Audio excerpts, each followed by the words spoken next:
বিসমিল্লাহির রহমানির রহিম।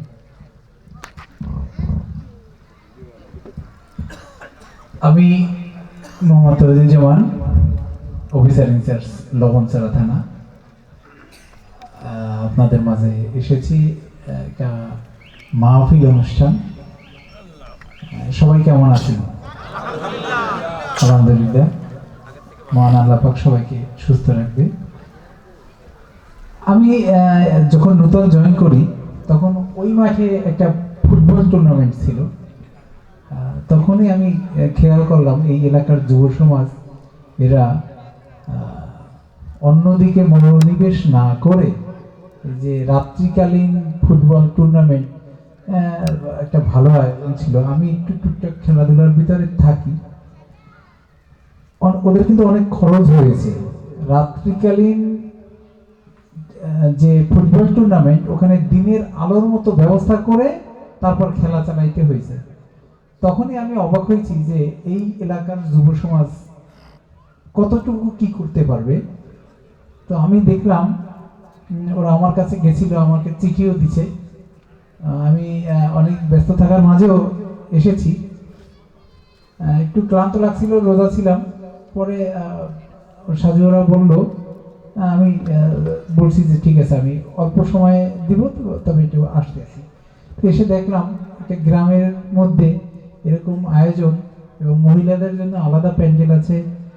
লোকজনের উপস্থিতি আমাকে মুগ্ধ করেছে। তার মানে এই যুব সমাজ এখানে মাদক সন্ত্রাস কোনোটাই প্রশ্রয় দিচ্ছে না। এই যুব সমাজ আপনাদের ছেলে, আপনাদের ভাই যারা এই আয়োজন করেছে, আমি কৃতজ্ঞ। এখানে আসতে পেরে আমাকে এনেছেন আপনারা। মহান আল্লাহ পাক এই আয়োজনকে সার্থক করবে। আমরা মাহফিলের মাধ্যমে অনেক কিছু শিখে থাকি। আমরা যেন এই মাহফিলের মাধ্যমে যা শিখবো তা পালন করতে পারি। সবচেয়ে বড় কথা হলো, আমি কিন্তু কোনো মাওলানা বা মুফতি না। আমি আসলে ওইভাবে তাদের মতো গুছিয়ে বলতেও পারবো না। তবে আমার ভালো লেগেছে, স্বতঃস্ফূর্তভাবে বলতে চাই যে নিঃসন্দেহে একটা ভালো উদ্যোগ। এই যে খেলাধুলার পরে মাহফিলের ধর্মীয় যে আত্মপ্রকাশ, এটা কিন্তু বিশাল মনের পরিচয় দেয়। যা আমার কাছে মনে হয়েছে লবণছড়া থানার মধ্যে এই এলাকাটা একটু ভিন্ন রূপে প্রকাশ পেল। আমি বলতে চাই, আপনারা সবাই সচেতন থাকবেন, সজাগ থাকবেন, যাতে এই এলাকায় কোনো সন্ত্রাস না হয়, কোনো মাদক না হয়। আমি আপনাদের পাশে সবসময় আছি। যে কোনো বিষয়ে আপনারা আমার কাছে যাবেন। আমার দরজা 24 ঘন্টা আপনাদের জন্য খোলা।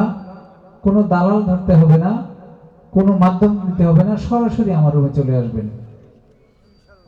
বিনা শর্তে আমি আপনাদের সেবা দেব, এবং আমাকে দোয়া করবেন যেন আমি সেটা দিতে পারি।